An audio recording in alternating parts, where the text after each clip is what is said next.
I'd like to call to order the special city council meeting of February 21st, 2025 to order. Sandra. Mayor David Romero, Here. Councilor Marvin Martinez, Present. Councilor Barbara Casey, Here. Councilor Michael Montoya, Present. Councilor David Ulivari. Here. Thank you, Mr. Mayor. We do have a quorum. Councilman Montoya will lead us in the pledge. Allegiance to the flag of the United States of America and to the republic for which it stands, one nation, under God, indivisible, with liberty and justice for all. Councilman Ulivari will lead us in a moment of silence. Thank you, Mayor. Thank you, everybody, for coming in. It's been these past 2 weeks has been a real frustrating weeks, but we're working with it. We're working with our city manager, our mayor, our council, and everybody that's involved. It's very, very hard to deal with that water, but we've gone through little stages, and we're coming back strong. Hopefully, we could solve these problems in our future. Thank you. Any councilors, any other?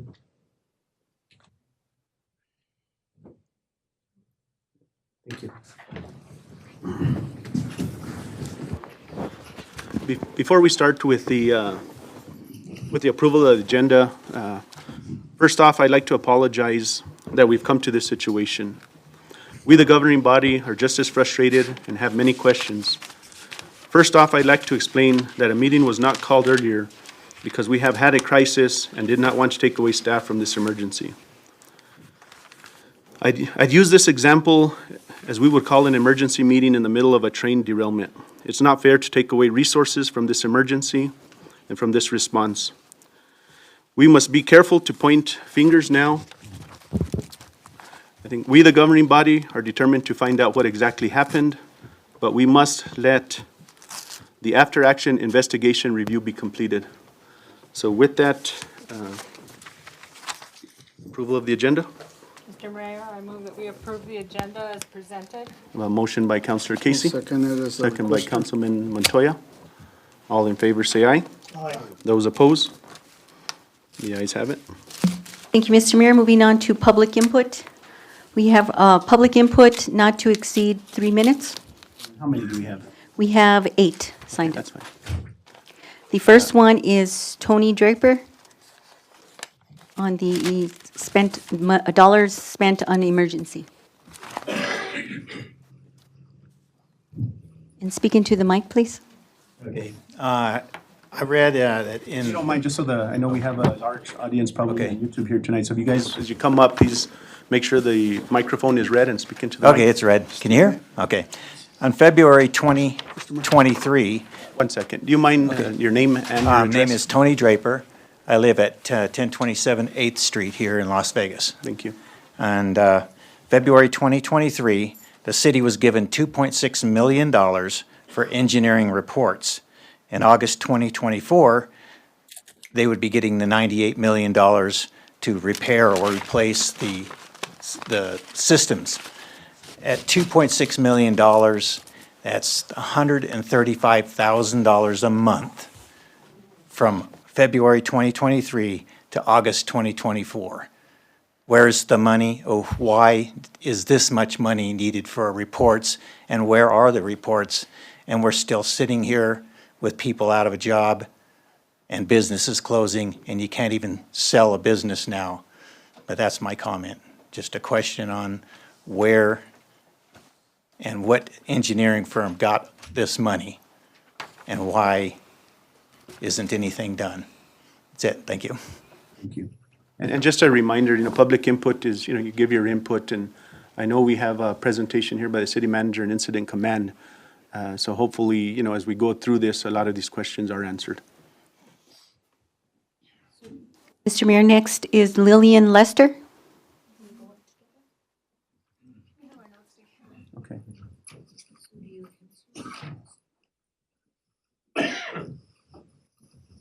The first question we have was the plant evaluated Excuse after me, the? tap the microphone because if you don't, it doesn't, okay. Name and address, Okay. customer. And if you don't mind, just for the record, give your name and your address. Okay, Lillian Lester, 1710 New Mexico Avenue.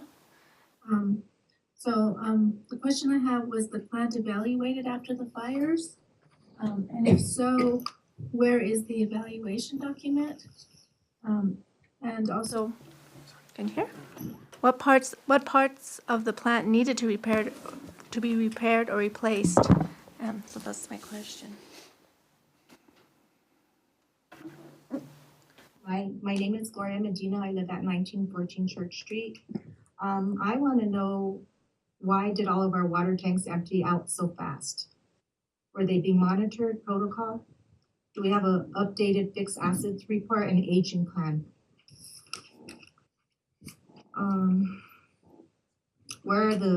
Do we even have a plan for the new water plant? Do we have enough funding for it? And who will run it? That's it. Thank you, guys. Next for public input is Catherine Duke. No, not me. Oh, I'm sorry, I signed in thinking we all had to sign in. I don't have anything to say. Thank you. Our next is Dinah Maines? Mines? Mine is. Mines.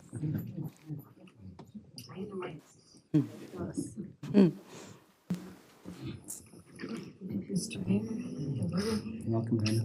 Councilman, I'm not here to criticize. I want to thank you for everything you've Done so far. But right now, we have an opportunity to get a new plant, and I'm just here to plead with you all, please. I mean, I know this, we have lots of money. $98 million doesn't just walk up and, I mean, this is, sometimes I think that's like a fluke, but you have it, please. I don't have any faith in the plant that we have anymore, because it's just a constant thing. If I even think back, when I was 25 years old, we still had problems back then too. So I think it's antiquated. I know the good job that we did do on Bridge Street, that you all did. It took time when they were putting all that new piping in. Yes, residents were angry. I worked down the street, and it just took a lot of time. But maybe we can do this in phases. And we have time. We don't want to move. Businesses want to stay open. So, and I know that the money is being taken care of. I have no doubt that it is being watched. I don't like when we're trying to put policies together to say, okay, well, how much are we going to invest? How much are we going to get on interest? That's not what the money is for. The money, we have it today. Let's spend it today. Let's make a difference today. Thank you. Donna, can you give us your address, please? 630 El Creston Circle. Thank you. Mr. Mayor, next we have Agustin M., 1503 4th Street. Good evening, everyone on the council and everyone here tonight. And yeah, that was 1324 4th Street, sorry. So first and foremost, I was here at our last council meeting, and I would just like to say thank you. I understand that obviously not everyone in town was able to come and make it, and as someone who was sitting in that crowd, I could sense the palpable humility, concern, and discomfort of the council. You guys, you know, I appreciate that. In a time of indifference and apathy, it's something that all of us should be really grateful for, that we have members of our community up here that are affected by the problems that we're facing as well. That's not really something in other communities have the privilege of experiencing. And before I'm done with my time, I would just implore the council to please be transparent with who or which governing body will be responsible for the after action report. And I also request that the council considers mandating all future project goals, fundings, progresses, timelines, both actual and projected, be made public and easily accessible via PSAs and any government website regarding our water treatment plant and watershed security. And again, I'd just like to thank every single member of the council, our emergency response team too, and every single member of especially the city workers who were responsible for making sure everyone had water immediately and in the long term. To quote the author James Baldwin, the world is held together by the love and compassion of very few people. So that's my time. Thank you. Mr. Mayor, the last one for public input is Andrea Love. How's everybody doing today? Is this mic check? Is this on? Okay. I just wanted to come up here, one, just to let everybody know, thank you. Thank you for, your correspondence within these last couple of weeks that this whole bit of chaos has kind of just outpoured into the community. I know that we're going to get a lot of information out of tonight's meeting, and I hope that it is transparent. However, I just ask that, because I know that whenever we are looking, I'm new to town, so I don't know a lot of people. So when there are things that are within the mayor's capacity, that those action items be presented within the city, on the city page versus your own personal page. Because I'm not like friends with everybody on Facebook, so unless that information is shared across the board, then we're kind of out of the loop. The other thing I want to see is if there's any way for us as business members to get involved, to help the community during times like this. We get a lot of traffic through our sites with different business owners. So it might be helpful if maybe we can help distribute water, or if we could get something to where hey, we need you to start providing information out to the community based on X, Y, and Z so we can get the information faster. The only other thing a couple of our customers had talked about is when they go to the water sites, and the reason why I brought that up is because when they go to the water sites, let's say they don't have transportation, and I know that's a big issue here in the city. So if they double up, hey, let me catch a ride with you, they're denied water because it's only one per carload. So I don't know if that's across the board or maybe somebody had misinformation, but that was just something they wanted me to bring to the table as well. Like I said, we as business owners are here to help the community in any capacity that we can. So if our council members for our wards came and visited us, hey, could we get your help with X, Y, and Z, or can you do X, Y, and Z? We are more than willing to help. We're ready to make a difference, and the transparency comes from start to finish. So in August, there was a Facebook post that, hey, we got this money, this is what's coming out, and then there was nothing else since then. So it's just allowing us to, as residents, to be, and I'm sorry, I'm 2410 7th Street, sorry about that. But just allowing us to be abreast of the changes and the things going on a consistent basis versus just here and then when chaos breaks out. But thank you all. Thank you all again for everything y'all have done. Appreciate it. Thank you. Mr. Mayor, that concludes public input. Moving on to our discussion items. Item number 1, update regarding water emergency. We have a report from City Manager Tim Montgomery.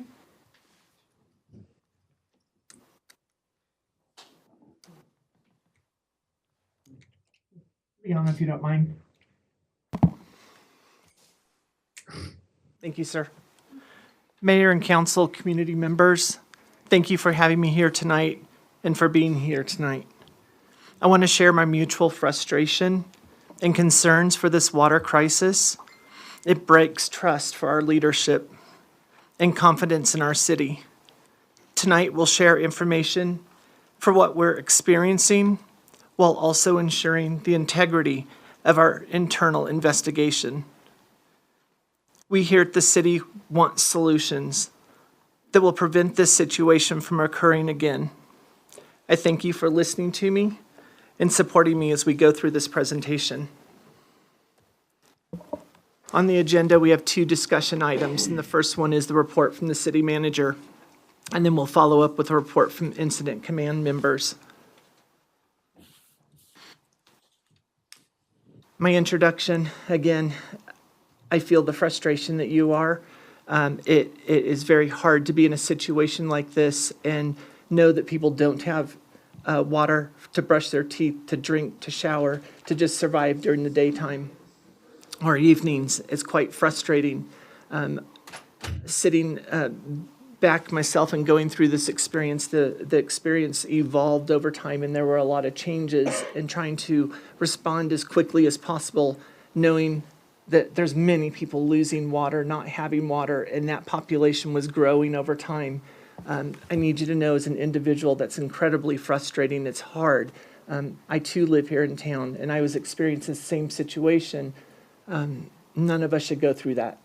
And so our goal is to rectify this problem. What I do want to say is that there will be an after-action review and report provided, but I want to talk a little bit about what is that? What is an after-action review or a report? The after-action review, or the ARR, was developed by the United States Army in the 1970s to help its soldiers learn from both their mistakes and achievements. Facilitating an AAR is a method to discuss an event in an open and honest fashion.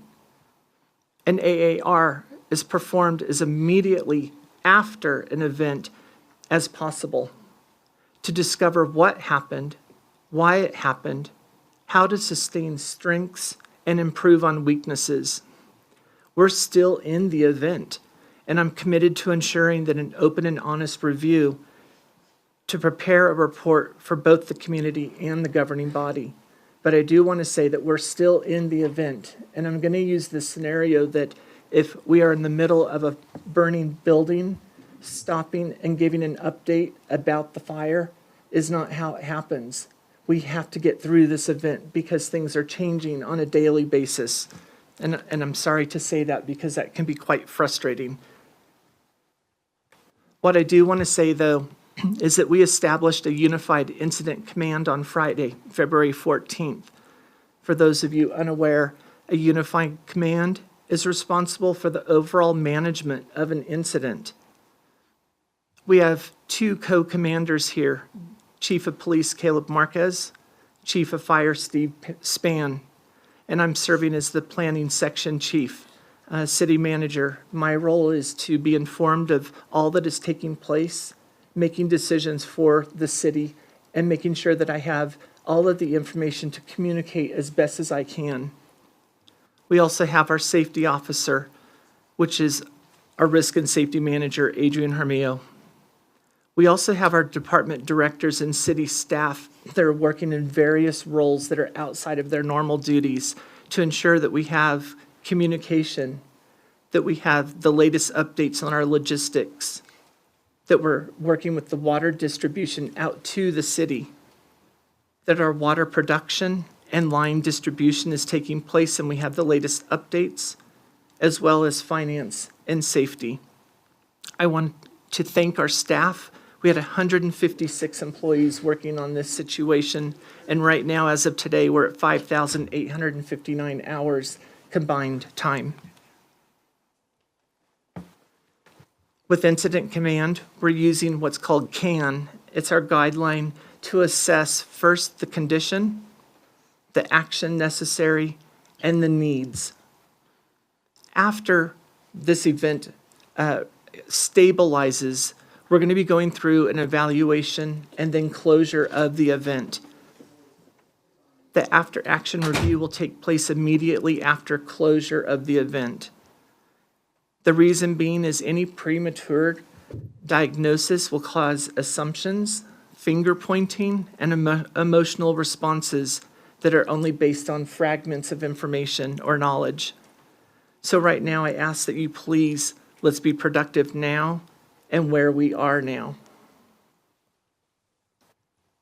I want to give a little bit of an education because our PSAs call out a lot about this, the city and the zones or the tanks, our reserve tanks. So I'd like to ask Travis Hearn, our water distribution manager, if he can come up. He's going to help us understand the water zones themselves, the tank names and the locations in the town, and then talk a little bit about water distribution. You know, IT, I don't know if we have a portable mic that we might be able to get Mr. Hearn. I should have thought about that earlier so that way those that are online can hear him.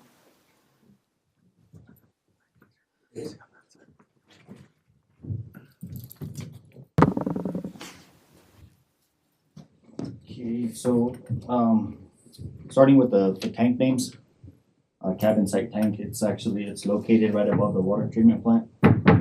It's a 5 million gallon tank. That tank serves. Travis, let's check that mic, because I'm sure we have a lot of viewers, watching that couldn't make it here. So go ahead. Is it working? Yeah. So starting with the first tank, cabin site tank, that's located right above the water treatment facility. It's up right below Peterson.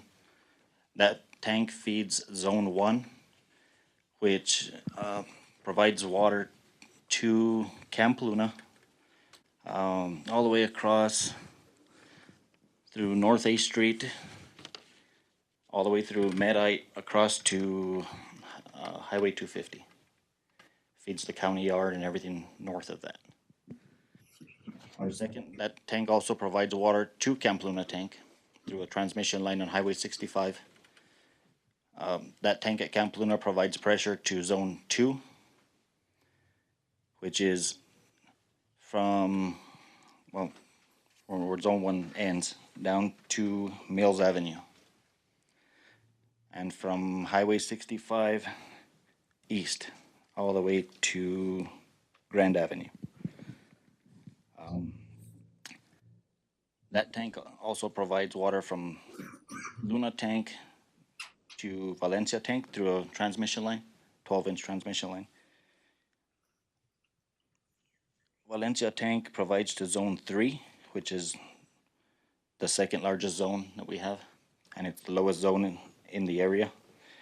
And that feeds all the way to the county jail is the end of the zone, and anything east of that, all the way to I-25. And we do have, on each zone crossing, we do have PRVs. PRVs is a pressure reducing valve, which the PRV, you'll get your pressure, your high side pressure is usually about 100, 110 PSI. It'll drop it down to 48. Because by the time it gets to the lowest elevation, it will become extremely high. So you need these PRVs in operation to lower the pressure and regulate pressure so we don't blow lines or anything in the houses. Anything else you need? Are there any questions about, I know it's hard to hear out here. Are there any questions as far as locations of tanks and how pressure can move from one tank feed to another tank? Can you just kind of review that one more time and then maybe go ahead and address Taylor Wells?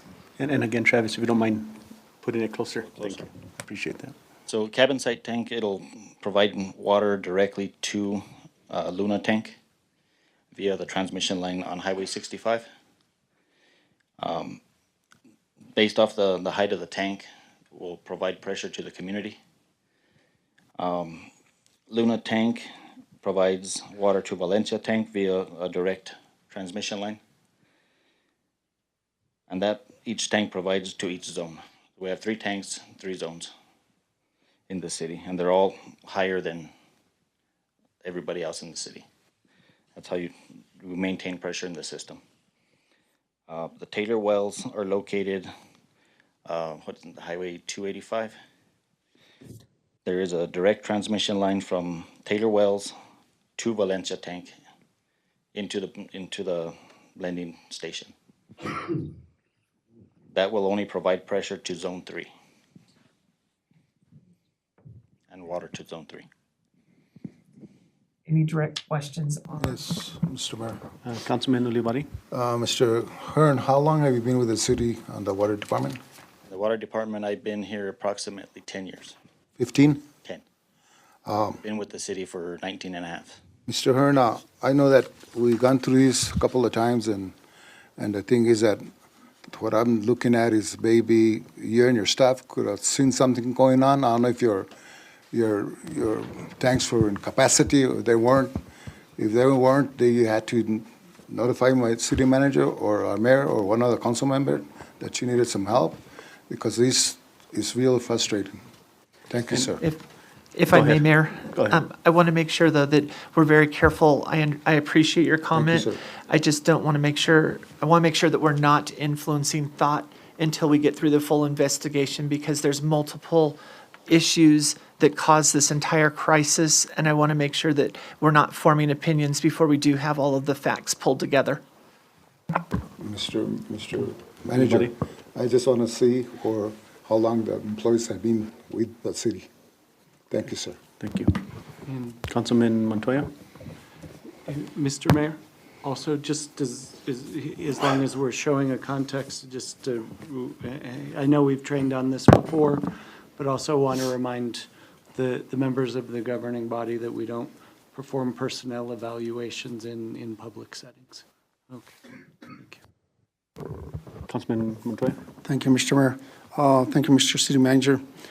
You know, I have no doubt that Mr. Travis Hearn, I have a lot of things in my mind, by the way, is capable of doing his job. He's over-capable, he's over-qualified, and I'm satisfied with this kind of work.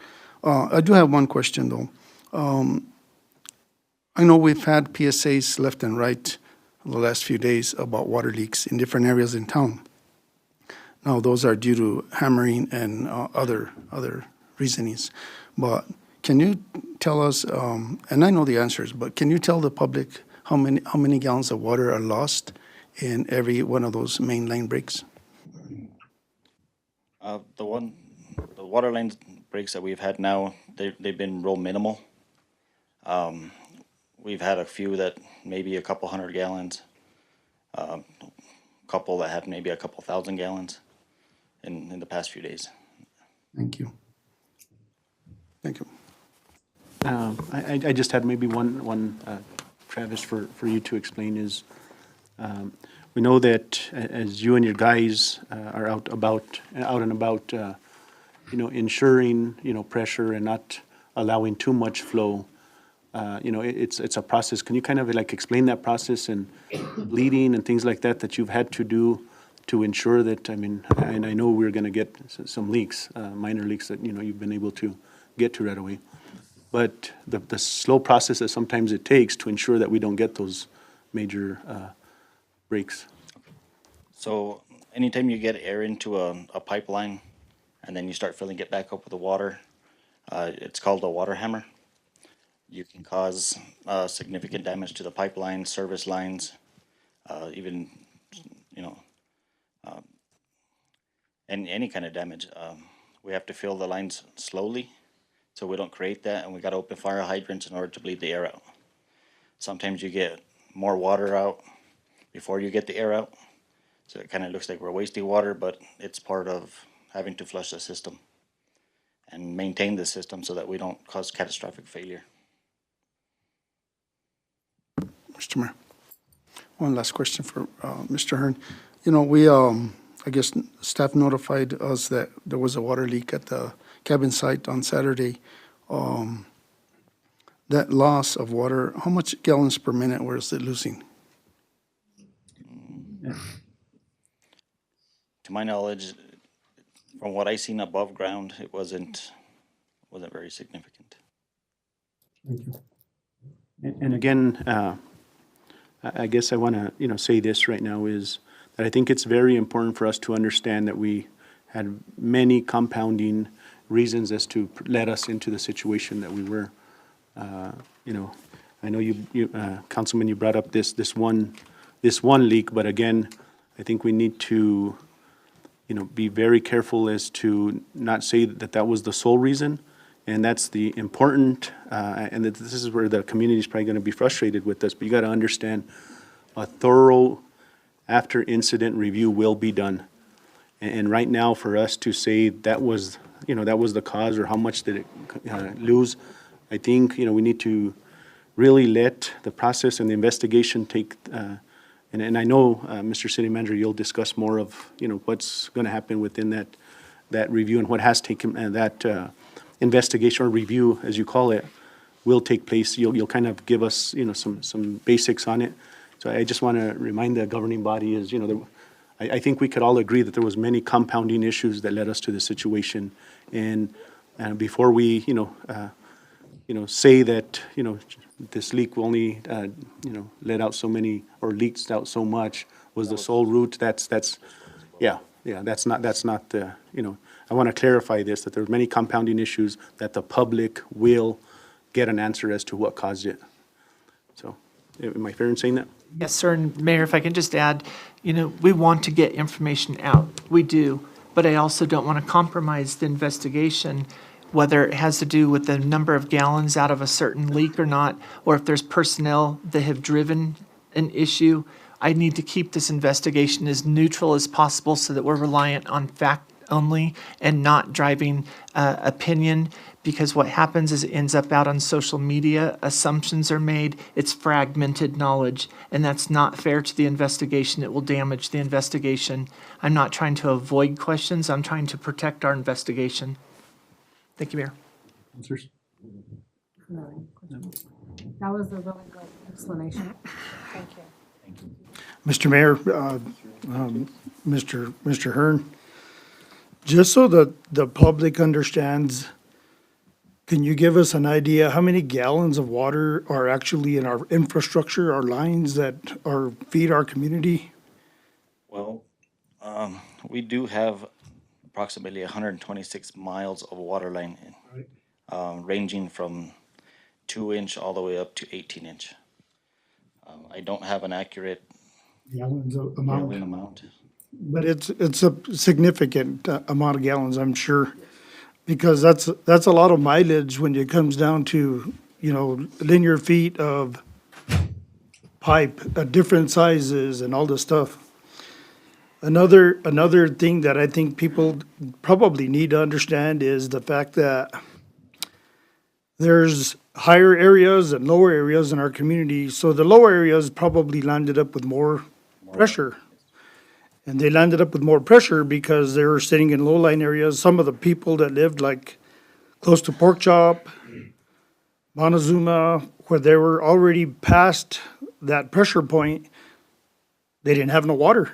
So I just, maybe you can kind of clarify that a little bit and explain how that works, because infrastructure's different between, I work a lot with gas, so I understand gas, and water is a whole different thing, and people, like the mayor mentioned earlier, there's a lot of compounding issues. It's hard to point to anything at this point. The only thing is that even us here as a governing body, we need to know how this system works. Also, I didn't know that Zone 3 was separated at one time completely. Why can't we get water from Tater Wellfield over all the way to Zone 1? These are the things that our community needs to work on. We can't be left out in the cold without water because we're not thinking ahead. We're not ensuring the public that we can do. We're not going to be trying to just take care of one part of our city. And I applaud that we did have one zone that was not altered, it wasn't hurt by this whole thing.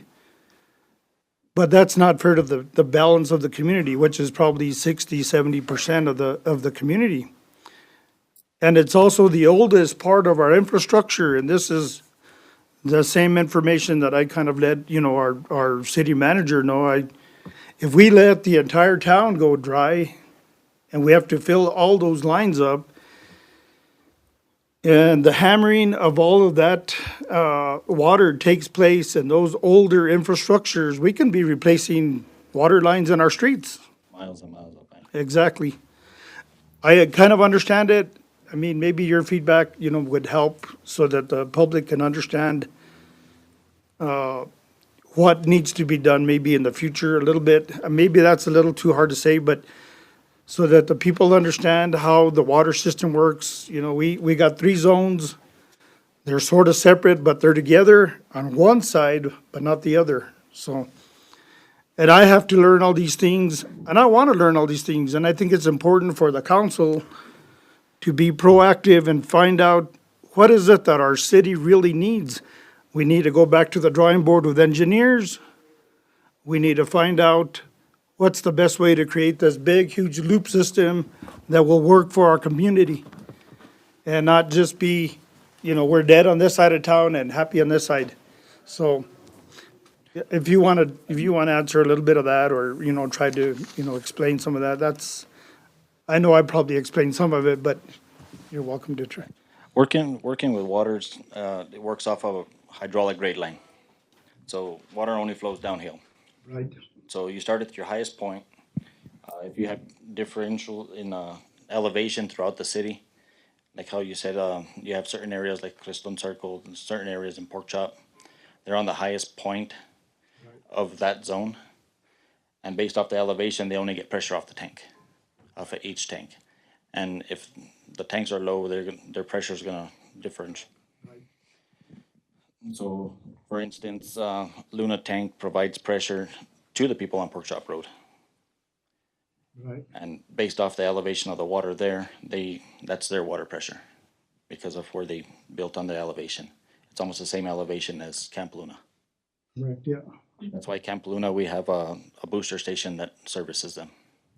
I was kind of surprised to hear that our, Councilman Yulbury, where he lives relatively close to Valencia Tank, but had no water. Yeah, He runs off the Camp Luna tank. Yep. So that's, that makes me think, how does this infrastructure actually work? It's probably been planned years ago, and this is where we're at today. So we need to find better ways to feed our community, all that water that we bring in, that it produces at the water plant. I want to be here. I'm proactive. I'm a businessman. I am a positive person. I want to see us get to that location, get to that place where we can say, this side of town is fed completely. This town, it works two different ways. We can't do that unless we start working on our infrastructure, okay? It's important that we know how it works so we can make it better tomorrow. So, I appreciate you for your experience, the time that you've been there, and the knowledge that you're sharing with us as well. Thank you. Thank you. Mr. City Manager, you want to continue? I don't know. I think there's an understanding now of kind of the zones, and you had some additional information? Very good. Thank you, sir. Thank you, Travis.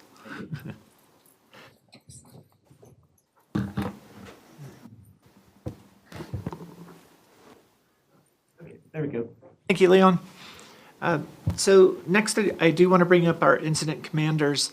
We're going to talk about what were the conditions in the beginning, what are the conditions now, so you can see that difference. Also, the actions from the beginning, actions now, and then we'll discuss the needs. If I may, commanders.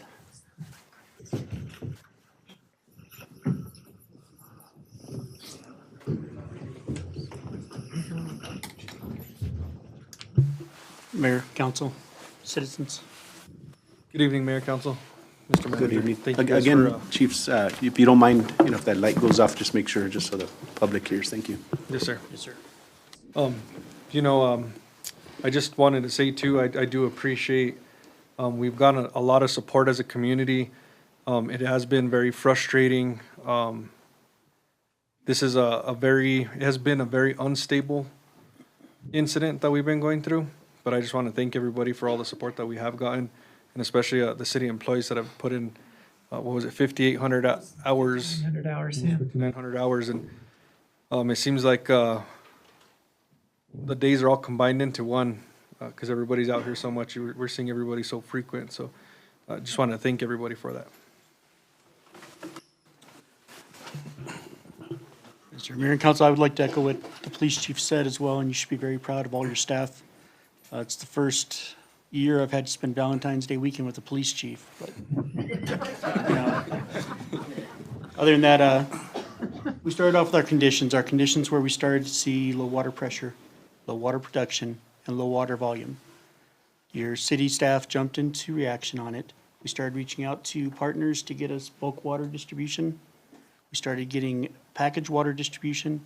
We reached out to our fire suppression partners in Santa Fe and San Miguel County and had tender support available, so if any fires did occur, we would have a total of 8 tenders coming in and an additional structural engine.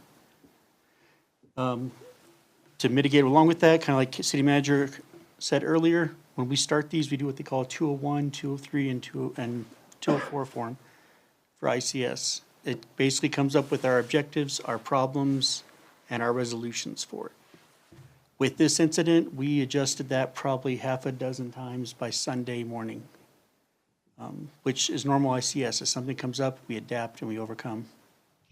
And we're still doing that, but with that, And just part of those actions as well, I note that there is distribution sites, and that's where the city employees came in, in pre-planning that the city had water on reserve in case of an incident ever occurring again. We're able to provide a immediate response to that and set up distribution areas and start that process immediately when we found out. Because we, like I said in the Wednesday night meeting, is we didn't have days to plan for this, we had hours.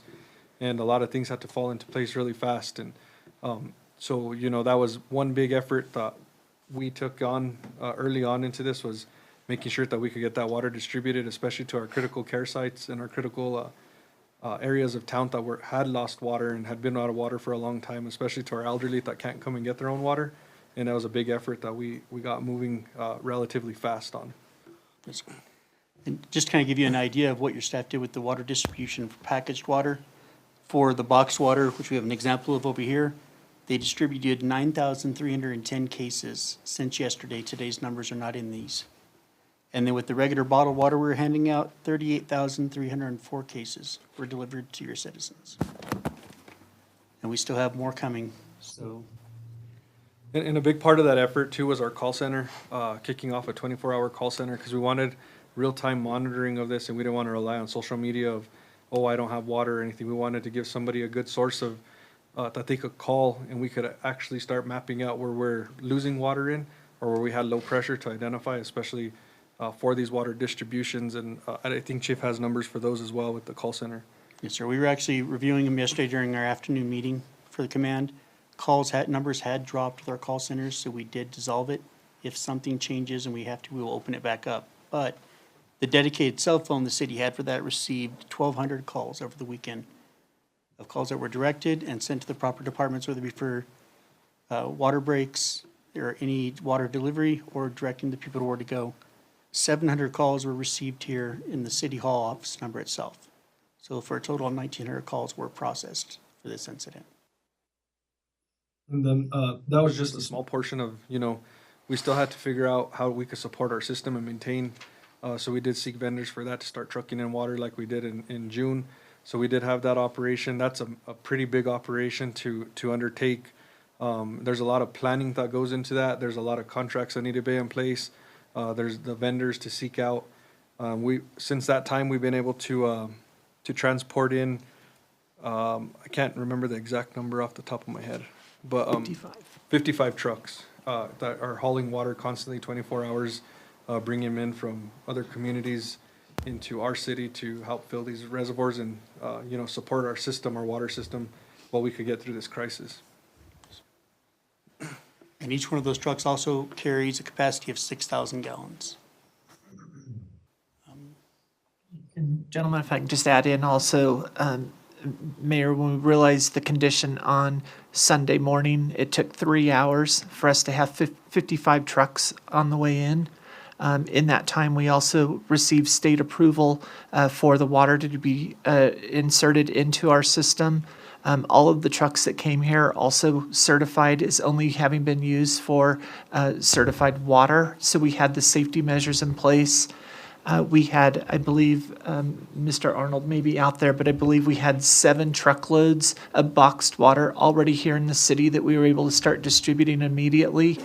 And then also I would like to call out that on Friday of the event, the condition, we felt it was good to have a precautionary boil measure put in place. It was not required by the state, but we were trying to be proactive because we knew water pressure was coming down and that could impact the level of sediment flowing through the pipes. And so we did that as a precautionary measure. It was on Sunday that we had a small spike within the water treatment plant itself. We'll go through that more in the investigation, but that's what pushed us into a state boil order. It's a state requirement. We'll talk more about the water quality water quality itself, I'll be honest, is good. But we're still in a state mandate because we have a protocol we have to follow to come out of the boil order. And so we're hoping for that soon. And then the last part of our section is the needs. This handles the needs as they come up. We will assess them and get what the required resources for that. But it also follows with our after action report, where we will review this and the city will implement plans to be able to mitigate the near future as well as the distance future of how we keep this from happening again in our city. And once that's done, city manager will present that report to the governing body and the citizens. And I know it's, broad information has been given, but, during the course of this command, it has been very unstable, and we have been keeping up with the needs as they come in.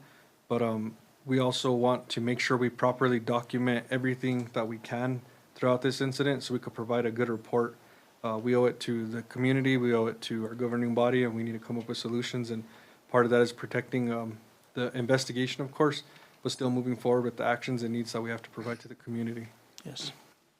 If I can just continue adding on to that, we're still in the middle of the event itself, so we're assessing the conditions on a daily basis, coming up with the actions to respond to those conditions.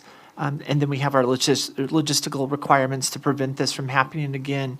Although we're not out of the event in that manner, we are already starting the evaluation process. We have brought on 2 different subject matter experts, Dr. Carrie Howe, which has a significant background. I wouldn't be able to do him justice just by speaking to it, but his background is really understanding the engineering behind plants and what the plants are capable of doing, understanding how the chemical treatment works with those plants. He's worked with both ground surface water and well water. He's very familiar with our plant. He has been up here already, so he will be able to understand more of the technicalities of what should be able to happen. He also is good at looking at data itself to determine what is happening in the plant that we may not visibly be seeing, but rather pulling the data from our servers to dissect that data. We also have Mr. Michael Delberg. He used to run the Albuquerque plant. He's run the Santa Fe plant. He's worked with arsenic removal. He's very accustomed and used to establishing plants, operating plants at large scale, upwards of 90 million gallons a day. In speaking with him, one of the examples he gave me is the alarms that come from a his SCADA system had over 6,000 different sensors on it, and 170 to 180 sensors were going off in a minute's time, and he had to respond to those for Albuquerque. So I feel he's going to be of a lot of use to come in and look at our plant and assess what actions, what steps were taken. So we're approaching this investigation or evaluation in 2 different manners. We have already put out from our safety team, the directors and staff are pulling together reports of what they were able to see and what their understanding was of the event. And we've also started downloading the data from our server. So we're not quite into the evaluation stage because the conditions continue to change. But I wanted to let you know that we are starting and we will have a report. We will have accountability. I guess from there I can go ahead and just follow the last bullet, but once we have reached stabilization and we can consider the event closed, then we'll go into the after action review where we utilize all of that data to really dissect where the cause and effect was and break down differences of weather impacts, leak impacts, maintenance impacts, age of the system impacts. There's a lot of different impacts, and the reason I requested earlier that we don't assess an impact based on number of gallons. When you're in this situation, the number of gallons can have a very different effect than it could on a different situation. And so I don't want us to have preconceived ideas or put any type of ideas out there that mislead people. We truly need to look at the picture as a whole and not fragmented. From there, then, once we go through the after-action review, we will have the report ready to present to council and the community. If I can turn it back to my incident commanders.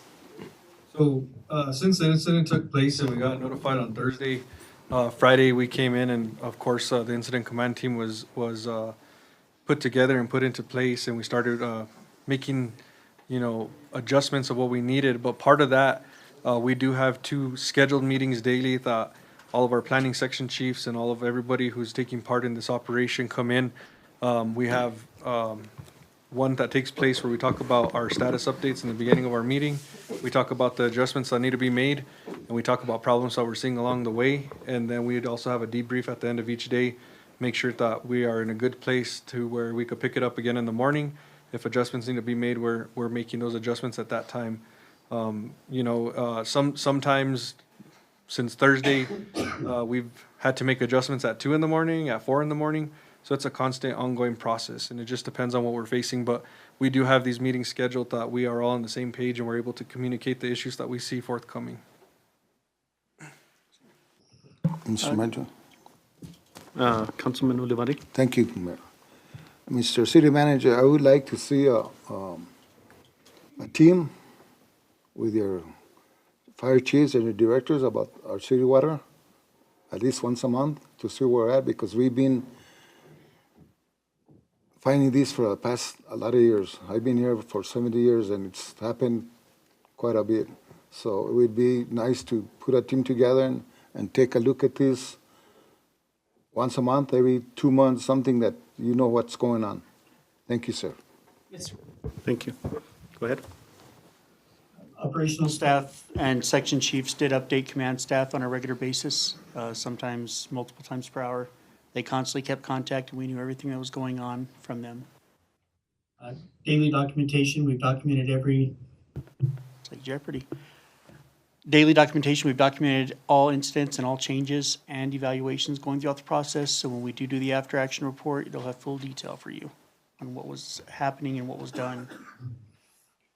And then just part of that too, and especially with our documentation needs is continuing our reassessing our needs that we do face every day and making sure that we are making those adjustments and not repeating something that we've already done. We want to make sure that we're making the best decisions moving forward, and reassessing the needs even down to planning on what type of water we're going to bring into the community. We don't want to just bring in any kind of drinking water. We make sure that we're sitting in those meetings and getting good quality water out to the citizens, and down to those small details that you don't think about in an incident like this. With our current conditions right now, we are producing water. We're maintaining pressures. We're not out of it, like the city manager said, but we are working to mitigate the problem completely, one day at a time. And as we make more progress, we will keep you updated on that. Same thing with the current actions is, continuing supporting the plant with what we could do as far as truckloads of water coming in or hauling. It's kind of you saw the presentation by Travis. It's really just not a guessing game, but a time game where we have to wait and see where we need to place that water, reassessing those needs and taking the action pretty much day to day as it comes in, and just following up with our section chiefs to make sure that we are updated and we can make those moves at the right time. It's all about timing, and that's one thing that we've learned here in this last week is everything comes down to timing with this. And with current needs, it's like we were saying, we're just trying to maintain the water coming in, make sure we have the resources, make sure we have the trucks to deliver it for us. And then when things come up, we will start planning for the future to make sure, like we said before, this doesn't happen again to our city. That is our primary goal of this entire operation. And if I can, just reemphasize again, I would love to give a lot more information. I'm sure many of you may walk away feeling like you weren't updated. We are in the middle of the situation. We're still working with it. We're having to adjust our actions on a daily basis based on the conditions and what's changing. We end up with another hammer effect. It's going to change our actions. We have any situation change, the conditions change, and our action changes. But my main point is I don't want people to walk away with presumptions of what the cause is. That investigation really needs to take place so that we can produce a true, honest, and open action item review. Thank you. Mr. City Manager, and I don't know if this would be fair to ask again. I know I want to emphasize this couldn't have been the sole reason, but I know we have Mr. Jake from Magnum that I think the community still needs to understand we did have that one verified leak. Again, we couldn't say that that wasn't the sole cause, but it was a patch and there's still a repair that he has to do. I don't know, would it be fair to ask him what the next phase in that repair would be, or is that not? I think Mr. J can tell us what we did with the pipe, because that was one of our actions, and we can openly speak with that. Again, I just don't want to get into the gallons per minute and all that was leaving, because that can be skewed based on the situation itself. Is Mr. Jake still here? There he is. You can sit. Mr. Mayor, before you, Councilor Casey? thank you. I also want to make sure that after we have this gentleman's presentation, that the questions that were asked by the community members during public input, that those be answered. I don't want anybody to leave thinking that we just, okay, you asked a question, big deal. We need to address those issues because those are concerns all over the city. And I want to see that they are answered as best as we can. Thank you. Mr. Jake? Good evening, Council, Mayor. We were dispatched on Saturday around 1 o'clock. We were on site within an hour. Crews were on site within 2. We were excavating. We were able to expose an 18-inch CCP water line. We exposed the line. We found the leak. We performed quite a bit of rock excavation to expose it all the way through and identify the exact cause. We were able to clear the area, perform a temporary patch, and the line is back in service. We have all the parts necessary and will begin construction on a permanent fix on Monday. Thank you. Yes, sir.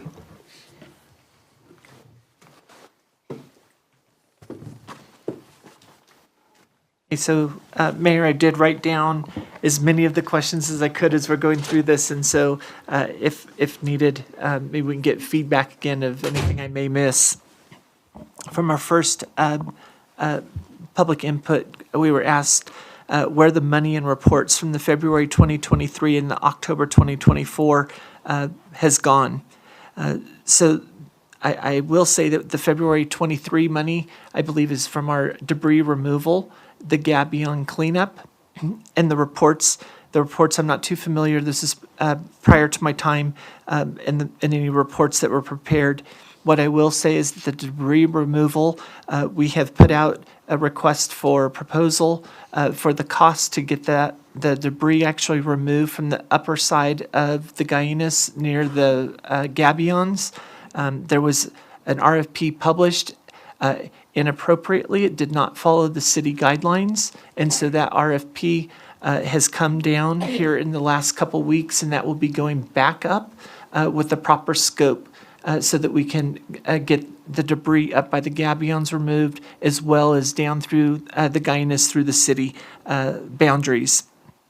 So those were monies from 2023.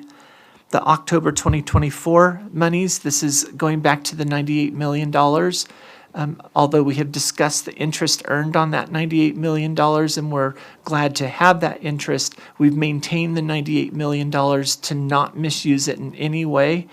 Those monies are for a comprehensive water system, not just a water treatment plant. So what we have done is started assessing the amount of storage tanks that we want to bring into the city. We've taken an assessment or an inventory of the current distribution lines and what additions or improvements are needed. For example, we talked about the Taylor wells only serving Zone 3. That water is brought into the Valencia tank, but the ability to move the water from the Valencia tank to the Luna tank, that's not a possibility with our current system. So we know that we need to have lines laid, pumps installed, and so forth.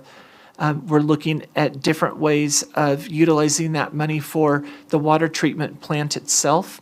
We're spending quite a bit of time, I don't want to say redesigning the water treatment plant, but we're really looking at what is our water resource going to be in the future, whether there's going to be well water included or is it only going to be surface water inclusion. From there, we can start designing what type of plant we actually need and to what capacity will we need now and well into the future, 50, 60 years as we grow the city out. So we're taking our time. We don't want to just spend money on redesign and redesign. That's not beneficial. So we have brought in several consultants. Dr. Howe is one of them that can help us with coming up with those plans.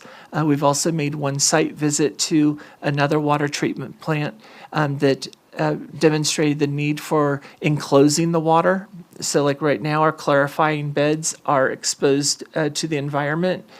We want to look at ways of not having that. We want to protect our water treatment and the water itself that we produce. So several things have taken place.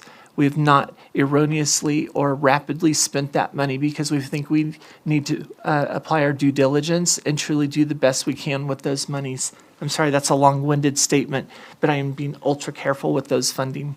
And Mr. City Manager, I also want to do, touch up on the previous design, is that there was also 2 pretreatment plants that were designed, one at Story Lake and one in the Upper Gainas River watershed. Based off of that design, we would be pre-filtering, water that would have high turbidity rates. And basically where that pre-treated water would go into our reservoirs. Based off of our last year's June flood event, we know that our reservoirs were compromised. So just if you could, put things in perspective is, had we continued with that design, we would have let's say we ran into another incident of June where our reservoirs are compromised. It made no sense to pre-treat that water, and it would have gotten compromised again. So, I hope the community understands is that there's reasons behind kind of taking that pause and really evaluating what we went through, versus had we continued with that, we would have built a system or paid for a system that would not have worked for us. I hope that makes sense. Thank you. Mayor, we were also asked, was the plant evaluated after the fire? And what part of the plant requires repair? This is an old plant. The filtration beds are about 37, 38 years old. They have a media in it to help filter the water.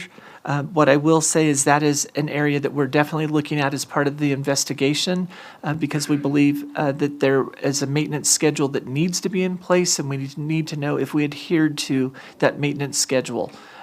I don't have the answer on that right now.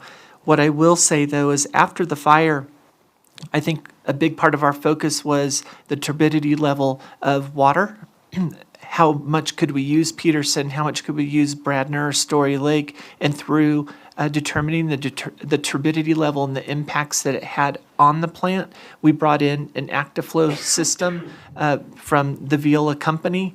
That ActiFlow system is able to pre-treat the water and put it into the plant so it is treatable with our current plant. In bringing that system in, it's not assessing the plant per se, but it was a treatment system that we knew was needed. From that, we've realized other impacts from the fire, whether it is chemical related from having heat exposing our rocks to fire, and it brings in higher magnesium levels, and that tests as chlorine. That tells us that we need to do different types of testing, that we have different types of water coming into the plant. We've realized that there's a need to clean our clarifying beds more than previously. So we know that there's maintenance schedules that need to change to adjust to this water. At the same time, as we're making those adjustments, we're also finding where maintenance needs to take place and hasn't taken place in quite some time. And so we have electrical panels breaking, we have pumps breaking, we have inefficiencies with getting our chemicals up to the clarifying beds as a pre-treatment process when we have extreme cold weather. There's a lot of different factors that are surfacing. It's not just a simple, let's go look at the filtration and is it working or not. There's a lot of levels to this. And so I think these things are coming together there should be more again through this investigation, because I think our maintenance schedules really need to be reviewed and know if they're adequate for the current environment. I hope that answers that question. So why drain water from the tanks? This is also part of the investigation, but I think I can share this. Although leaks are not the primary cause here, we know that they had an impact. We had several things taking place prior to this event that included regular maintenance that would shut down the plant. We had improvements going on at the plant that also required shutdown to do the backwashes. We ran into challenges from the upgrades that we were doing. Those all had an impact on the amount of water that was in the cabin site tank. We know that. We know that the data is showing us that there was changes in our water reserves over the last couple weeks, and we need to get down to the bottom of what happened to the water. And so I don't want to speak too much further on that because I don't want opinions and assumptions to start. Do we have plans for a new plant? We are, I think, narrowing down what we feel is necessary for the plant. We have not selected or communicated with any specific vendor, but rather looking at what are capabilities of different types of plants and where can we go with it. Again, referring back to potential use of well water versus surface water. We've looked at what would happen if we have more storage tanks and store untreated water and getting capacity of that water moving to the plant and treating it and then moving it to other storage tanks. We're looking at a lot of different things there. So we do not have a blueprint right now. We have a lot of concept and what we feel maybe needs. I think distribution is probably one of the big areas we're looking at. And we're looking at how to keep our TOCs down, our byproduct impacts from chlorinating the water. So we're looking at a lot of those items to figure out how best to move forward with either different media, different pre-treatment options. So there's a lot of different options that we're looking at this point. Mr. Montgomery, if I could add to that, is I also know that having the quality of raw water has drastically changed since the fire. And we also got to remember that there's an impact to our wastewater treatment plant because of that. I think that needs to be highlighted also. You're absolutely correct. And the wastewater treatment plant, again, is part of our water treatment system. It's the entire system. It's not just a plant. And so as we look at storage tanks, as we look at distribution of water, we look at a new plant, we have to remember that the wastewater is a big component. So that's also part of the $98 million. I do want to call out that the $98 million cannot be used for anything but the water treatment system. I've heard of things on social media about trucks and trips and all sorts of things that are happening. None of that is true. This is highly regulated federal money. There is no fraud. There is no misuse being taken. So, one of the questions was, we're in an opportunity now with the funding. We need to get a new plant. Businesses are wanting to be here to help. I love hearing that because this is a community and we need to pull together. Even with frustrations and lack of trust, we need to pull together so that we can help each other through this. We need to make sure that our town survives and that we can grow our town to the abilities that we can, a healthy growth. And so sticking together is paramount. And I appreciate the thank yous that were mentioned as well. As far as transparency, expressing concerns. Again, we want to be as transparent as possible. I believe our new PIO has been here a total of 2.5 weeks, 3 weeks, and we put out 39 public service announcements since this all began on Friday. We are trying to be as open as we possibly know at the moment. We're not trying to hide any information. There's a lot of PSAs going out, and you'll notice from day one to current, there's been changes. And that's because the system, the conditions are changing over time, and we're trying to respond to those as quickly as possible. We're also trying to do our absolute best with posting to our website, both in Spanish, English, where we can, making sure it's ADA compliant. We are pushing to get our PSAs out to the radio stations, to local news. We're trying to get on radio, like I said, radio, local news. Not everybody is on radio or websites, so we've been trying to bring in DOT signage to just have a simple message of water issue and put a phone number. And we're trying to put those signs in locations where we think there's the most amount of traffic to reach the most number of people. So transparency is really important to us. Ms. Casey, thank you, because I know that you helped with us on translation, so thank you. We're doing everything we can in that sense. You'll notice when it comes to social media, we only publish the PSAs. We do stay away from comments they're putting out there. We just don't want to get that type of feedback going. We want reality put out there, and that's what we do. Did I miss anybody's questions? I'll do my best to answer. Yes, sir. Can I ask a question, Mr. Mayor? Sir. And it's not one on accountability. I agree with you, Mr. Montgomery. Let the investigation take place, but the question is quality of water now. I don't think that's been addressed at this point. And I think that's what I'm getting from my employees in my office, the community. What's the quality of the water today that we're getting through the system? Because we're having to bathe our families, our children. We're having to cook with it, and all of this boil. What's the quality today? So I will say this, that we are on a state mandate because of a single period of time where our turbidity level in the water filtration beds spiked. I drink the water. I make coffee with my water. I know that the turbidity levels are low and that our plant is producing good water. I also know that the water we're putting into the system meets all the state standards. However, because we had that spike in the turbidity, we are under a state mandate until they release us from that. In order to be released, there's some criteria that we need to meet where we're demonstrating that our plant is in full operation, that our tanks are full, and that our turbidity level has not had fluctuation, that we're staying stable with that turbidity.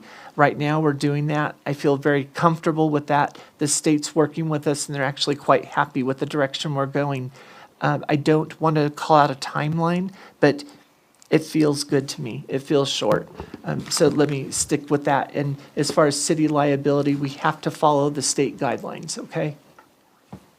Mr. Montgomery, and I know you mentioned it, but again, we got to really adhere to what the state has us doing. So the mandated boil order we have to follow, and so that's the guidance we have to give to the community.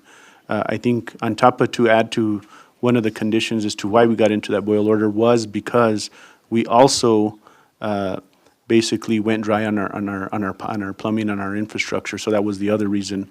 I know at the beginning we did start to see, some residents did see some contaminants within, their tubs or their showers and stuff like that. You got to remember, and I know when the pipes went dry, there is a sediment buildup, and those that probably work with water, there's a buildup within the system in the pipes that has basically, and I don't know how to say it any clearer than this, but it kind of cakes on and hangs onto the pipes. When the pipes drain and new water's flushed into it, you do see that sediment. So, that the other reason was because of the pipes going dry. Yeah. So, I'm Jenny. Hey.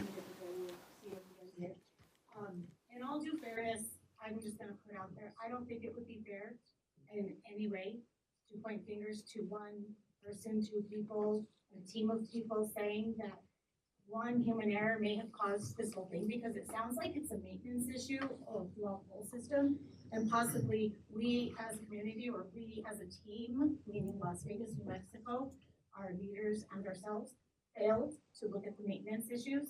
I'm in the medical field, and everything I do has to be evaluated, reevaluated, reevaluated, and reevaluated, and that should be done every single day. If we're looking at maintenance issues and we're seeing that we need to change something, we should be on that every day, all day long, until it's addressed, and until we come up with a plan, right? Bringing people in to help us figure out what we're doing is huge, and it shouldn't take 2 years to figure out how to clean and remove debris. It shouldn't take 6 months. I mean, I know there's a lot of legal process to this. I know that there's verbiage. I know there's a lot of things, but this is all contributing to the compromise that we are now facing. So I urge you in your investigation to please remember that this is a 30-plus year problem, is what I understand. It's an old system, and there is one human error or more that led to this. And one human being, whatever may have like triggered that, or one water break from whatever it may have been, we can't blame that on the human. We need to blame that on the whole system and on the whole team over several years. I'm out of water again. Okay, I was out for 6 days. I had no showering capability, zero water, zero pressure, not even a trickle. I've had water from Wednesday to this morning, and I'm coming home from work thinking I'm gonna have a great weekend, and now I have no water again. Thank God I have a place to shower, and that's at my work, my business, which usually medical offices don't have a shower, but I happen to have one, so I'm very blessed. And I thank the team, because I know this team in Las Vegas has worked tirelessly, no sleep, to get us our waters back. So I have no complaints, and I will offer any help that I can. But I just urge in this process to remember we inherited something. Someone else inherited something. So let's look at it as a whole plan. Let's look at it as everyday maintenance. Let's look at it as what can we do? Let's be proactive instead of reactive. When we see a maintenance issue coming, or a staff member is telling us that there is a problem, take heed to that. Don't take offense to that. If there's a problem or something is seen, say, well, we should probably look at that, not take that as a fault, whoever it may be. So that's just my urge. And I'm frustrated, as is my whole entire city of Las Vegas. We're a team. And I'm more worried about my patients and other people who have medical issues. You know, yes, you're getting water out there, but truthfully, turbidity isn't just about protozoa and bacteria and other things that are in the water. It's about true solids. It's about dirt. It's about iron. It's about a lot more. And we are going to consume that. And we are going to shower in that. And that is not good for us. And that's the reality. So when we ask about safety and how our water really is, you know, the reality is right now, our water might be clean, but our water isn't safe. And boiling it isn't going to make a big difference when we're consuming iron. Heat doesn't do anything for iron. It kills bacteria, maybe protozoa.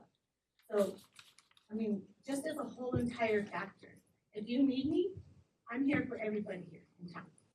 I can be a resource. I don't know a lot about water or the systems, but I do know that we can't get anything done without all of us doing it together. And there's a bunch of people in town that have all different levels of knowledge that can bring it to the table if we need to. Okay? Thank you. Thank you. So, councilors, Mr. Mayor. Councilman Montoya. Yeah. First of all, I want to thank my colleagues over here, all our councilmen, for supporting me on calling this meeting, and also the mayor for abiding by the request. You know, I thought that it was important for our community to know firsthand what's going on, what's been going on, and so forth. I was hoping that we have some answers by now. And I am glad to find out, Mr. City Manager, that we didn't have no cats and dogs in our storage tanks, because we're trying to save each one of them. And, you know, the cabin site, it's like Mr. Hearn explained, is over at the water treatment plant. And that's the largest tank that we have, and it's 5 million gallons. The Luna tank is 2.5 million gallons. And if you ever drive by there, you can see them from the outside. The Valencia Street is 600,000 gallons, for a total of 8.1 million gallons of storage for water system for Las Vegas and partial county residents. Now, the city uses 1.3 million gallons of water consumptions on a regular basis. We have been on different restrictions throughout different years. Probably for the last 18 years, we've been in some kind of a restriction. But to my recollection and calculations, the cabin site at Luna had to have been at an alarming low levels of water since February 4th. and that someone must have been informed of that low water pressure. With that information before us and my knowledge of the old system that we have and understanding how old it is and all the problems that it's got, I've come to the conclusion that I'm going to say that somebody fell asleep on the wheel. And I'm sorry, Mr. Councilman Mayor, Montoya. but I did have to say Mr. that. Attorney, I Yeah, think it's and I important. understand. An investigation Yeah. is happening, and I think Yes, right now we're. and I'm not accusing of anybody. I'm just saying someone, period.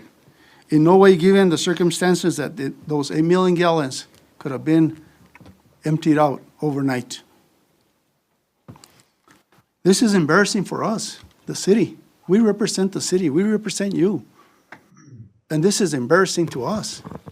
And we're over here asking and going to the legislature and the governor's office and asking for fundings and this and the other, and we can't even control our own problems here, our water problems, and we're asking for more. I mean, we've been put in a tough spot. And like the city manager says, we'll get to those answers down the road. You know, I don't think that this mayor and council has ever denied any request for anything that has come before us for city functioning or operations. We have extended ourselves to say that whatever you need, bring it to us. We can afford it. And so far this year, I think we've put in $4 million towards the water system in different forms. And none of that has been used from the FEMA money. That's monies from the general fund and from the city funding and from the director's budget. So it's not like we haven't done anything.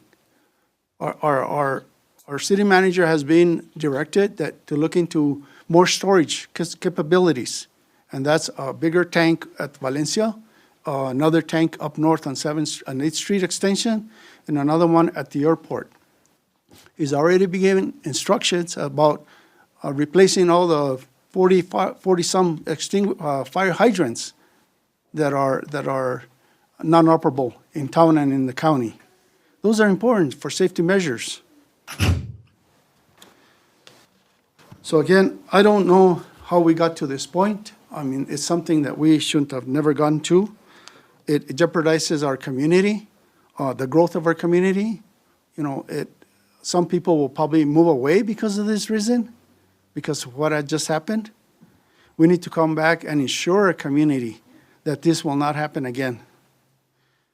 After the fire crisis, we did give direction also that we needed to have some alarm systems in those tanks that would alarm, either setting up a flashing light at the plant or an alarm ringing bell as to the levels of those tanks. You know, prior to the fire, we had the cabin site empty. And why? The reason was at that time that electric lightning got the meter stuck up on the top. And that's why it went empty, because we didn't bother going up there and checking it. But it's saddening to me that, you know, we put our hospital and our NMBHI in jeopardy. You know, the governor could say, you know what, you guys can't handle the water problems, whatever, I'm going to move that hospital somewhere else. You know, there we go, we're losing out on 600 jobs or 700 jobs, whatever it might be. You know, we need to get this under control, get it fixed once and for all. And I know we're working on planning and design. Don't get me wrong, we are working on planning and design of our future water system. And that takes time. Yes, it takes time. And it's going to take another 3 years to build it. It's nothing you can do overnight. But there are things that we can do, and we did. We brought in the Viola plant to help assist with our plant. And that cost us quite a bit of money too, but it's working. You know, we had some EPOs with it, and finally we figured it out, and it was running.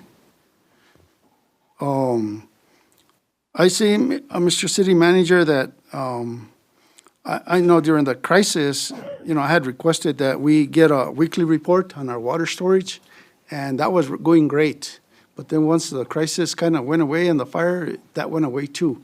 So I request that we, Mayor and Council, get a weekly report again on our water storage.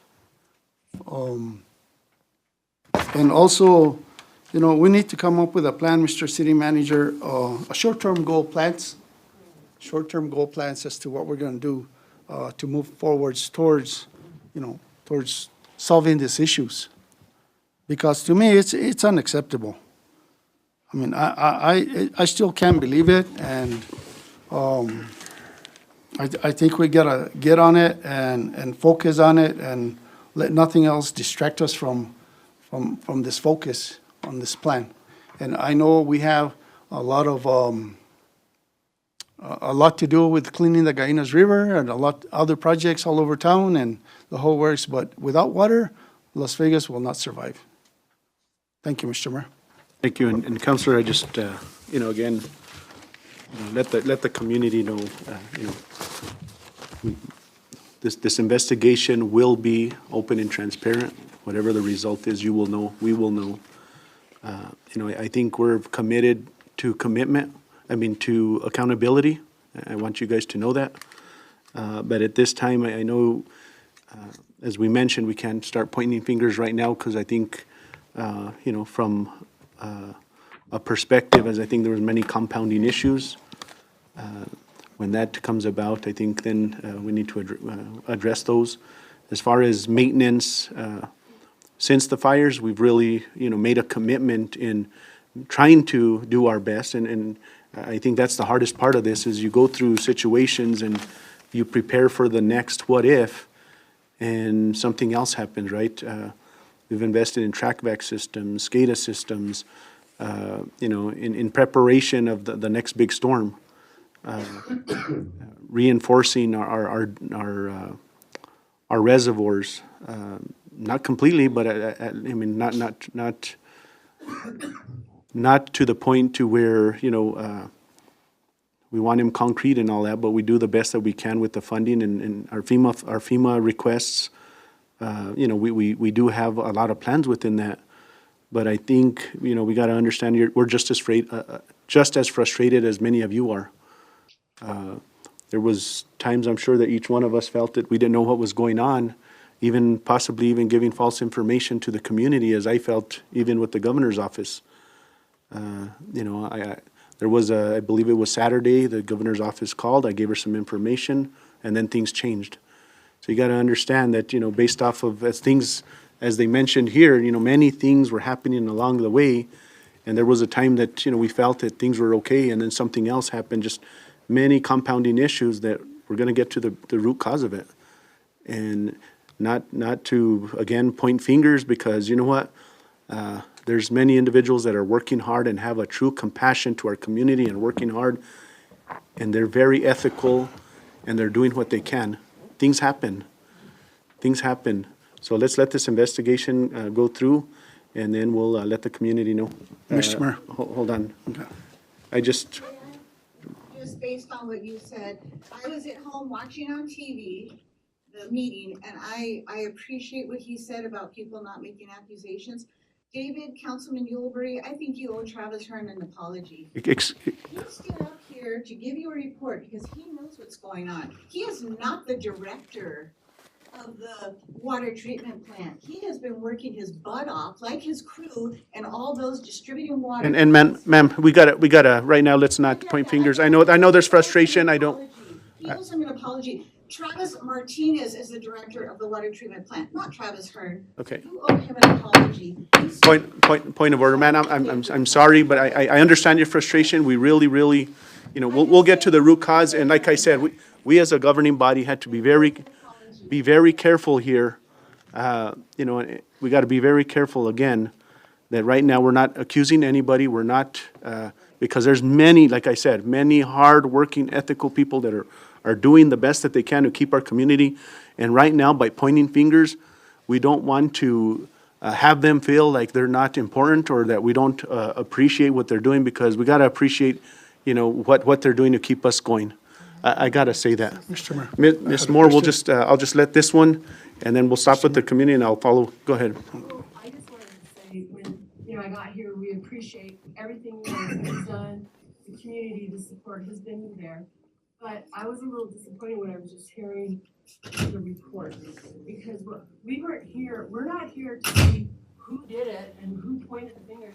Only the council and, the manager saying, we're not gonna do that. We don't care. What we, the community, cares about is what is the plan? And until you were addressing the questions that the community has asked, we weren't getting that at all. We were just saying, oh, we got, water, and we appreciate it so very much.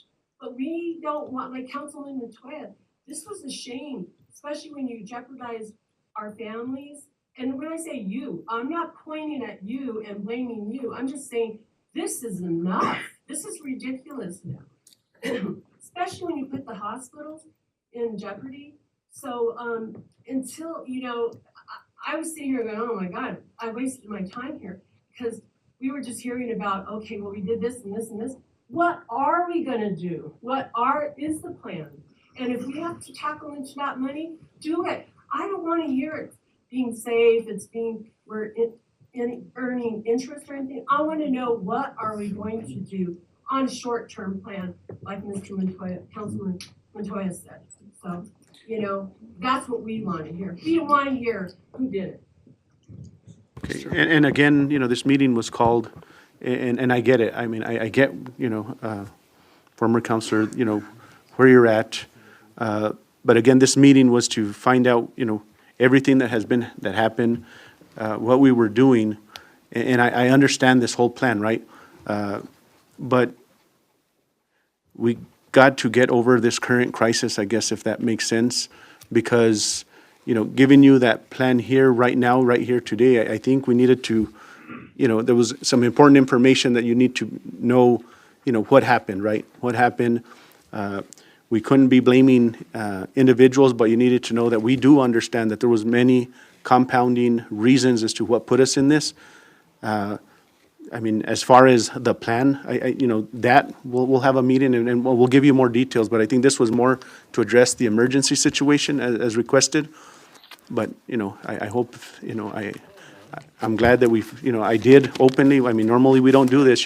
Parliamentary procedure, we don't do this. But I know the frustration, so that's why I number one opened up public input to allow those questions to be asked. We were gonna answer some of those questions. Councilor Casey.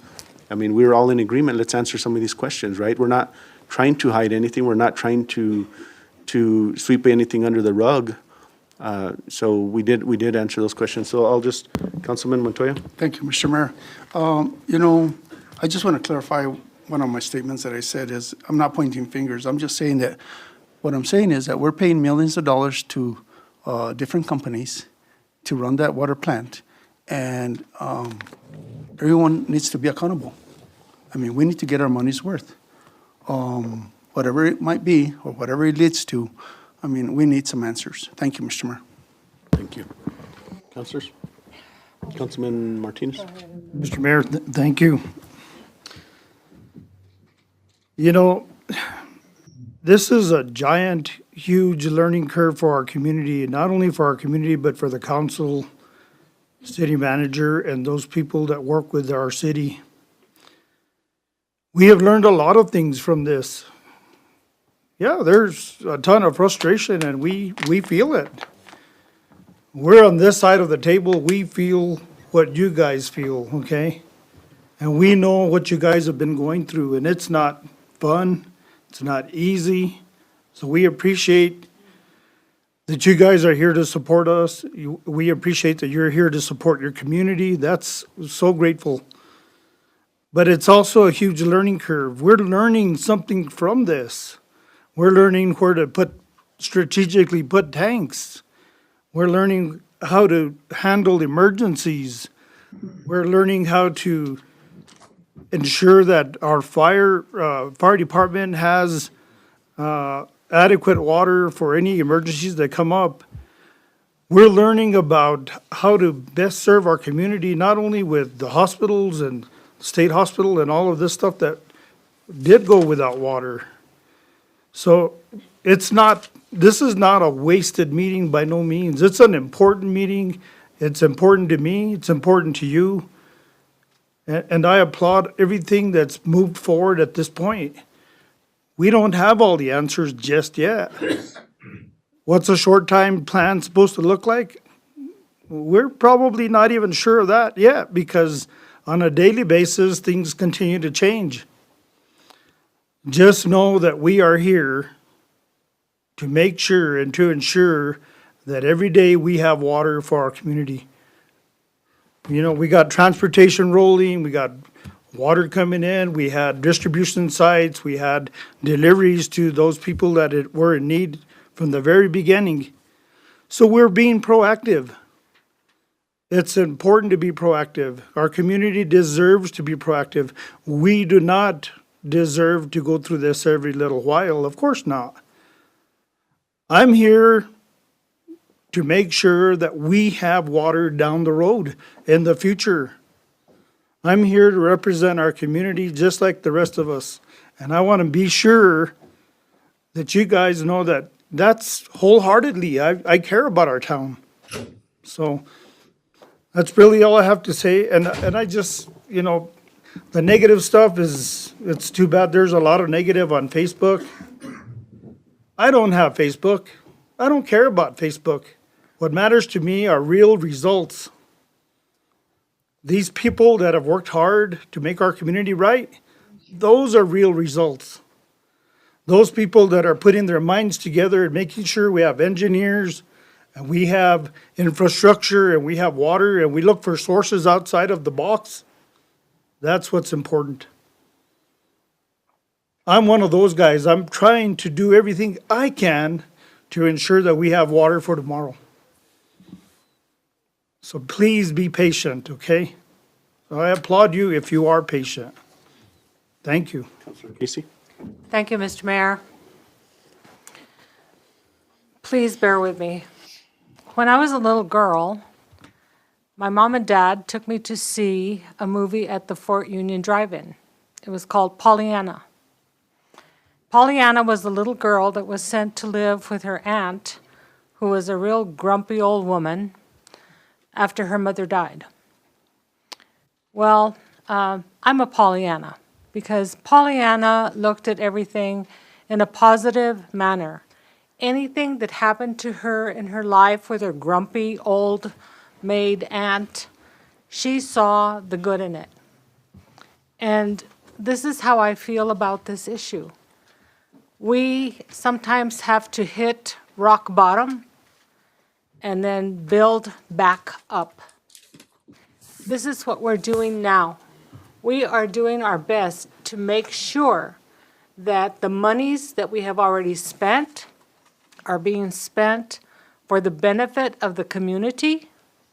They're not going into anybody's pockets. It's going to benefit the community. The FEMA money, yes, we've had it for a while, but we can't just say, oh, let's build a new water treatment plant. We have a very, very specific need in our water. We have no watershed. That means that there's nothing to protect our water as it's coming down, either down the river, if it rains, whatever it is, the snow melts. We don't have anything there to sift out the mud and rocks and dead animals and all that kind of stuff. So we have to make sure that whatever companies work with us, that we can find one that will do what we really need to benefit our community, so that you don't have to boil water, so that you don't have to worry about, what am I drinking? Is this gonna make me sick? Are my teeth gonna fall off if I brush my teeth, you know, with this water without boiling it, which I did this afternoon without even thinking. But those are the kinds of things that you have to think about. We can't just say, build us a water treatment plant. No, they need to know exactly what we need, what kind of water we have, what the possibilities are for changing that water as it comes down the river. How is it going to be stored? All of those things come into play, and those things do take a lot of time. And yes, I want to see all the wonderful good things that can happen for us. But those good things don't happen overnight.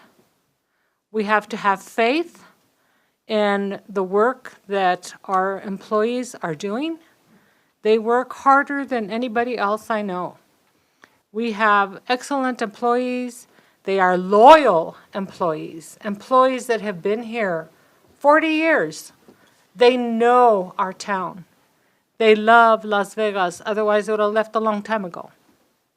This is what I'm saying, is we need to focus in a positive manner and think about the future being a good place for us. Not just elected officials, not just, the city manager or a few people, but for everyone. So please, let's focus on the good that we will see when we finally find a company that can build us a water treatment facility that will work with the type of water that we have, which is not the wonderful water that, people remember from back in the 50s. Those are the kinds of things that we have to do. And we have a team here at the city working very diligently to make sure that everything that we do, every penny from FEMA that we spend, is spent wisely and for the benefit of everybody here. So please be patient. Try to approach your life with a more positive aspect, and know that and trust that the people that are here and the people that are community members are working together to make this a safe and better place to live for everyone. Thank you, Mr. Mayor. Thank you, Councilor Casey, and I think let me talk in the now. Thank you, Councilor Casey. I think you said the right things as far as hitting rock bottom. I mean, if people want to throw stones at me, I'll go outside here in a little bit and you can throw all the stones you want at me or this governing body. But you know what? There's many individuals that have sat here in this governing body that had opportunities to fix certain things. But you know what? At the end of the day, here we are, and we're trying to do the best that we can. We do measures that we believe are trying to fix the system. But again, the system is from 1950s.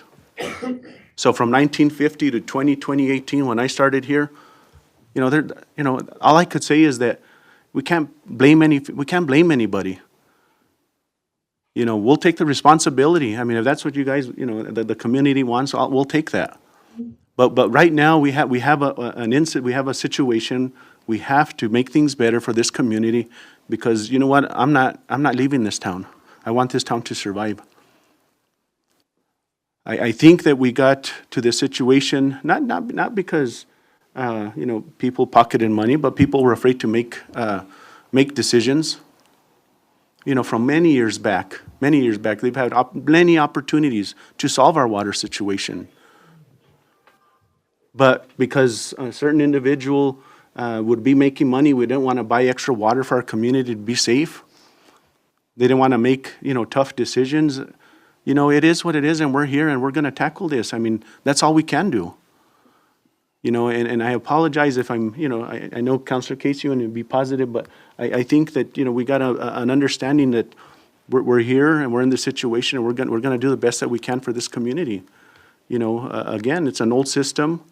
We're not going to put any fingers to anybody, but we're going to get to the bottom of it. It'll be transparent to the community, and that's all we could do. Because by, pointing fingers and being angry with each other, that's not going to do anything. So with that, Councilman Montoya, and then we'll close. Thank you, Mr. Mayor. I would just like to, I know that the last administration finished up on the reconstruction of the Bradner Dam, and that one has been completed. And that administration started the process of the reconstruction for the Bradner Dam, and I'd like the city manager, if you don't mind, giving the public an update as to where we're at with the Peterson Dam reconstruction. So, Councilor Montoya, Peterson Dam plans are about 75% complete, and they have been moved over to the Office of the State Engineer.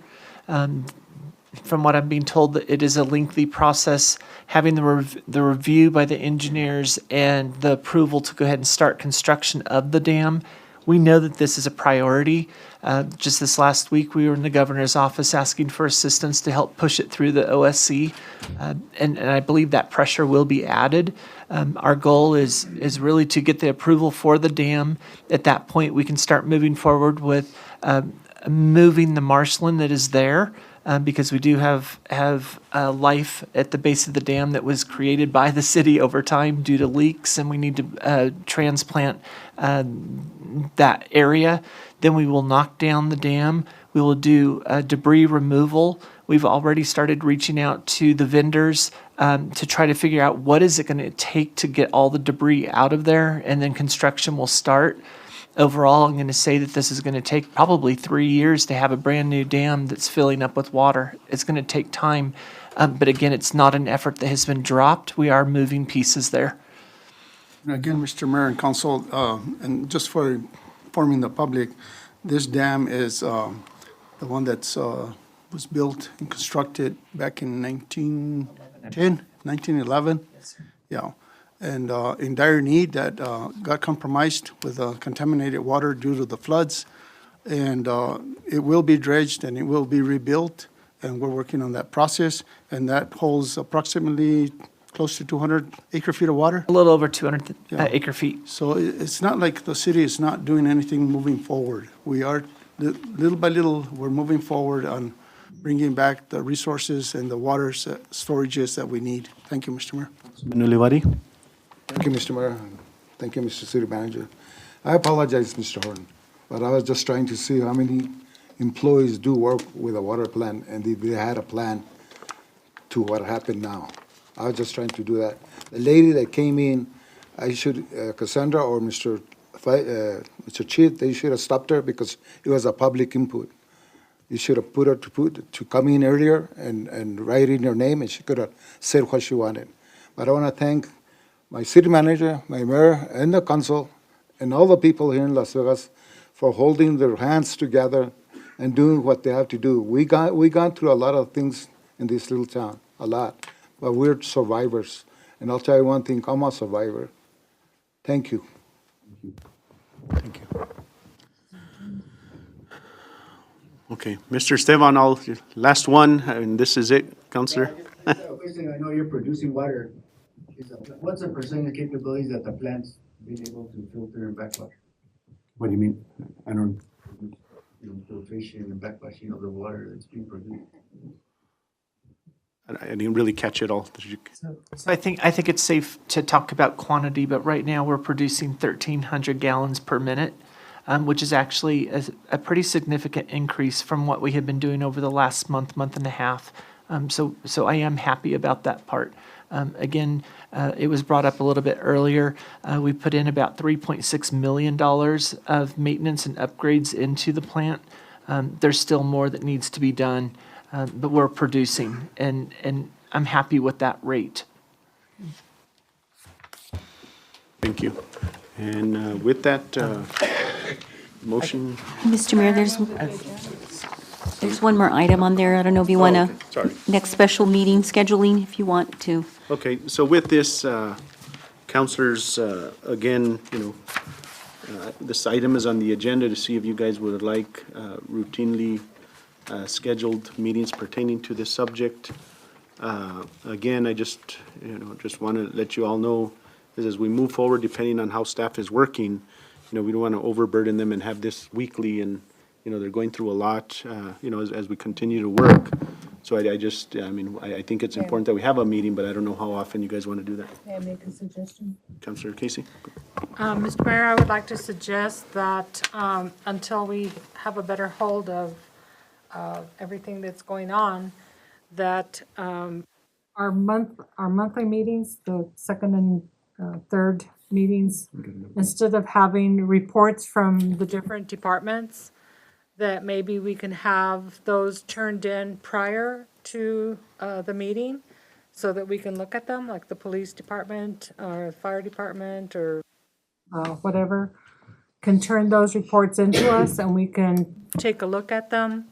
And if we have questions, we can ask about them at the meeting, but we should focus, I think that we should get a report every month on the status of the water, and also what is the plan to move forward? And if we can have those reports once a month, I think that would be wonderful. We could still get our usual reports. I love the reports from the police chief, because they're very informative, and all the others that come in also. So I would recommend that we maybe do that if there's no, objection to going that route. So are you asking more, basically an agenda item that basically says update of water crisis, maybe something that, I think that's doable, Counselor.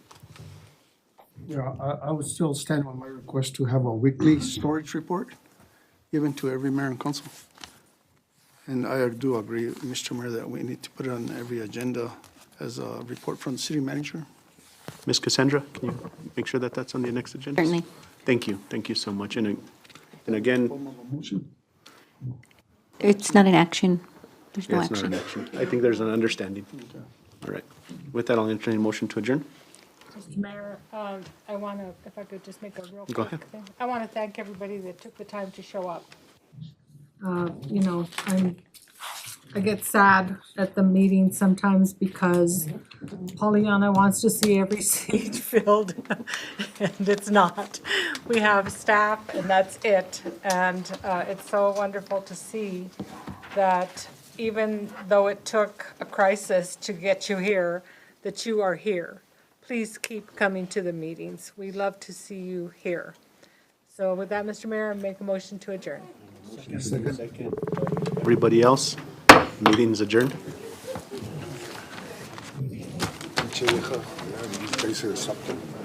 Well, I stopped it and then she went. Stopped it. Just everybody